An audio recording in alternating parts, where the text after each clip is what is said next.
निशुम्भ शुम्भ गर्जनी प्रचण्ड मुण्ड खण्डिनी वने रणे प्रकाशिनी भजामि विन्ध्यवासिनी। त्रिशूलमुण्डधारिणी धराविघातहारिणी गृहे गृहे निवासिनी भजामि विन्ध्यवासिनी।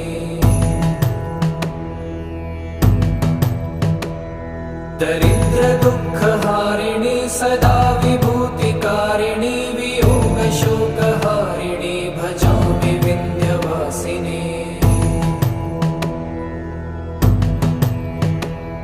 लसत्सुलोललोचनं लतासनं वरप्रदं कपालशूलधारिणी भजामि विन्ध्यवासिनी।